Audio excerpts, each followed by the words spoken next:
I'm going to stand up because I like to see who's at the back and that you're all listening. So I work for Innovations in Dementia. We're a community interest company. We're a very small organisation, and all of our work is around involving people with dementia. So we work on a range of projects that are around living well with dementia and are led by people with dementia in the work that we do. And Ken and Jill kind of led in perfectly, I think, to this presentation about DEEP. So DEEP stands for the Dementia Engagement and Empowerment Project, and it's connecting voices like Ken's to each other. It's a UK-wide programme of work. We're delivering it on behalf of the Joseph Rowntree Foundation, and we're also funded by Comic Relief. And we're working on the project in partnership with the Mental Health Foundation. So it's many voices. It's about the many voices of people with dementia, particularly in groups, where groups of people with dementia are meeting across the UK. The Scottish Dementia Working Group is a fantastic example of an involvement group of people with dementia, where rather than one person telling their one story, those voices are connecting together. And sometimes those stories are similar, and sometimes they're very different. And I don't think it's about having a collective voice of people with dementia. It's about giving access to this range of experiences and stories that people with dementia talk about, but also actioning change. And that's the key to the programme. It's about involvement groups where people with dementia are expressing their viewpoints and wanting change to happen, wanting to be listened to, but wanting to see change happen at the highest levels. And the Scottish Dementia Working Group, as we've heard today, are a great example of that. So these quotes over here, I think Ken has shared his experience, and they probably really resonate with Ken. But this is where groups of people with dementia came together at a conference last year, showing us why it's important to work collectively. So we work in Scotland, we work in Northern Ireland, we work in Cornwall, we work in London. But what happens when you connect all of those groups together? There's power in numbers. It works because it's the real voices of people with dementia. So this was a scoping project initially reported by the Mental Health Foundation in 2012, a Joseph Rowntree Foundation report. And if you have a look on the Joseph Rowntree Foundation website, you'll see the report there. And what we did in 2012, led by the Mental Health Foundation, was to identify where across the UK were there groups like the Scottish Dementia Working Group. Everybody knows the Scottish Dementia Working Group. It's really hard to ignore you all sitting here, but there are lots more groups around the country, and we were working with a lot of involvement groups of people with dementia around the UK. But where were they? What were they doing? How were they working? What kind of support did they want? Were they interested in connecting and working together? And we held a couple of events and did lots of interviews, filled in lots of questionnaires to really get a sense of who these groups were. So we've got the Scottish Dementia Working Group as one model, but we've also got other groups in other locations who work very differently. And what we concluded at the end of that piece of work with the groups was that there was real interest in connecting together. So groups wanted to carry on doing their local or their national work. Here in Scotland, their national work, more often more local influencing work. So groups wanted to carry on doing that. They didn't want a big bureaucratic organisation that suddenly became the voice of people with dementia.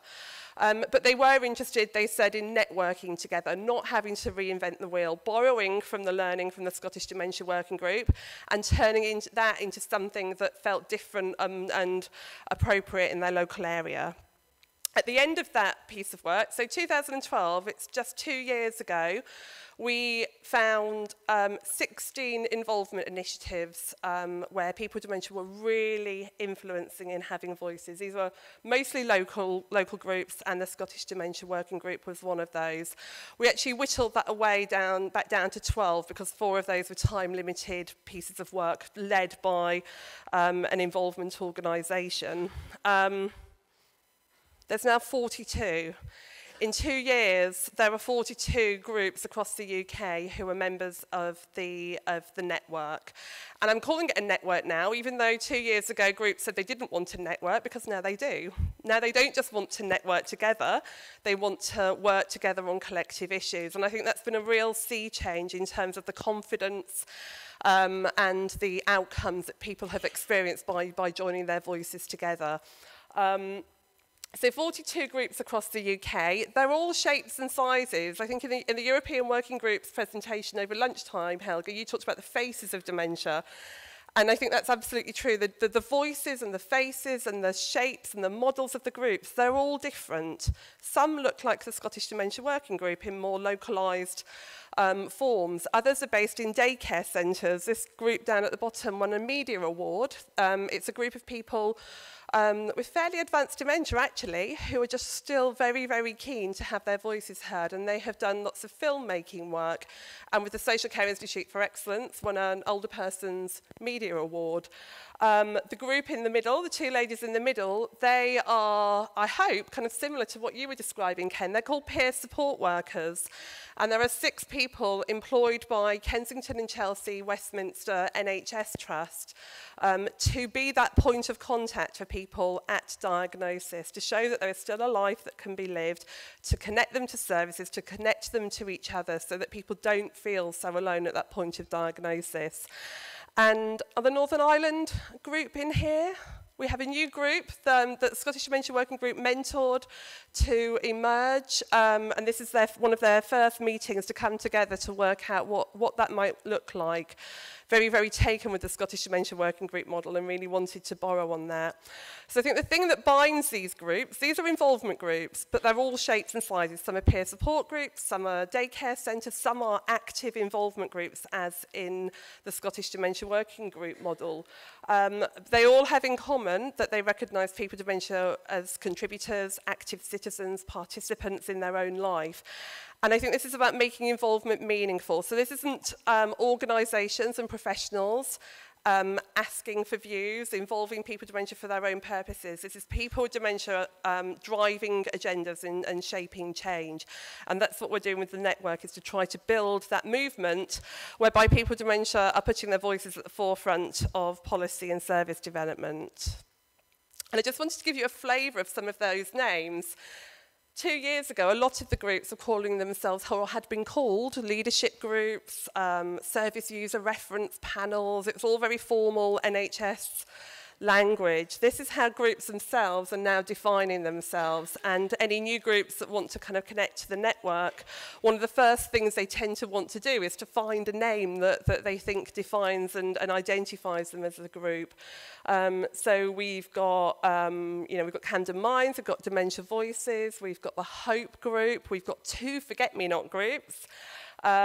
Shindig is a service user involvement reference panel, but they think that represents really well what they do, which is have a shindig every now and then. So I think that's a real, for me, having worked for a long time in terms of involving people with dementia, I think we're on a real sea change of discovery here. People with dementia are really moving forward the agenda that they want to see and taking ownership of that.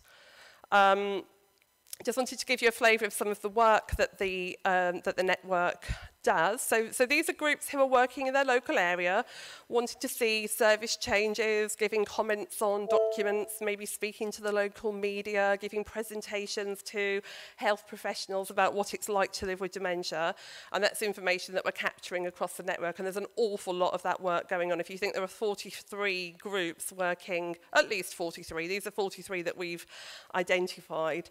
And then sometimes we can broker national opportunities. So actually you can have your voices heard at a much higher level. And we've had some fantastic examples of that, some work with the British Psychological Society to influence their recommendations to psychologists around the whole diagnostic process, Dementia Action Alliance meetings in England, conferences and meetings like this. How much does it change the dynamic of an event when you have a massive proportion of participants who have dementia? Making conferences and meetings dementia friendly. Lots of work at the moment around changing the way dementia is represented in the media. But I think that, again, the thing that guides this work is that it's people with dementia led. So we're offering opportunities out to the network, and some are taken up and some are considered to be not very interesting at all. Thank you very much. But also we're able to really set the standards as a network of lots of voices, of lots of different experiences. There's a lot of synergy, obviously, when people start to combine their voices and start to say what kind of methods to use to involve them. So I think the great example of that is the House of Lords.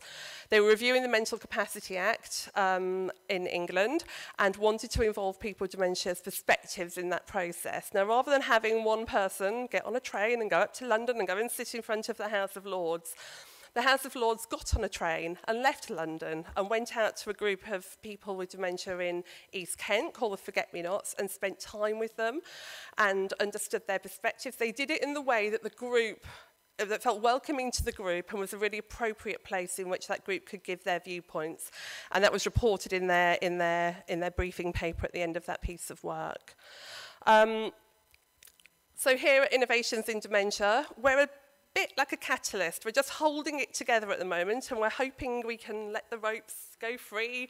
This network belongs to the groups. It's not something we're doing to the groups. The groups are knocking on the door to come and join the network and to be part of something bigger. So we can offer support, grants, ideas. I think the most important resource that is within the network is the experience and ideas of groups. Established groups, new groups, different models of groups, and groups are beginning to connect together and miss out the middle person, which is me, and work directly with each other. And I think that's the beautiful thing of a network, is that this network belongs to people with dementia. Just wanted to give you a flavour again of some of the interests of the groups, and these are some of the projects that received small amounts of funding from DEEP to do the things that these groups wanted to do: write and record a political song, make a training video, create a network for people who are gay, lesbian, transgender, very, very hidden voices we've established, help to set up groups of people with more advanced dementia. And again, I think that's the important thing about the network, is this is a whole range of voices. We're really keen that this is not just people who can easily participate and easily have their views heard. It's actually that range of experiences and lives with dementia, and we need some process for capturing that. I just wanted to run through this quickly because power and control and rights was discussed this morning, and that just seemed really resonant. So I wanted to talk to the groups about how can I give you DEEP? How can I give you this network? I don't want to hold this network forever. It's your network. So we started talking about power and control and dementia and what that feels like in one's own life. And I think lots of people with dementia would find that loss of power and control when you have this diagnosis is significant. And this is what we talked about following that. You know, what is the important thing about where power and control lies within this network? This network belongs to you. And this is groups saying, this is us. We need to hold the mandate. We need help. We need support. We can't do this alone. But actually, we're in charge. We're in control of this process. So that's the central component of how we're running the network. Am I okay? I've got a couple more minutes.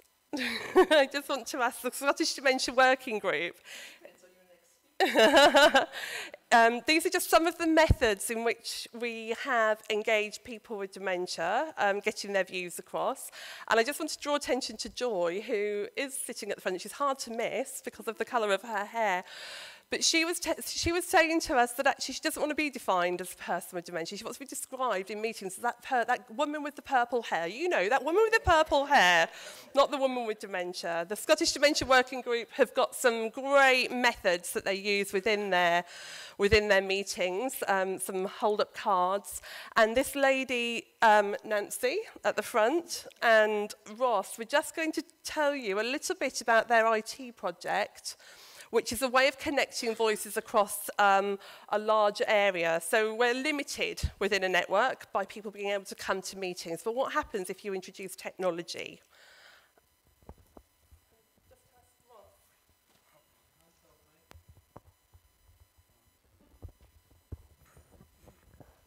Well, what happens when I have the grandchildren staying with us, if I can't get to a meeting, I go up and I go into FaceTime. And FaceTime into the meeting, and when I can FaceTime into the meeting and follow the meeting, and then when the minutes come through, I can recall it, and that's quite easy for me to understand after that. And Nancy does it as well, so it's really good, and it's very appropriate, and that's because of the iPads that we got through Deep.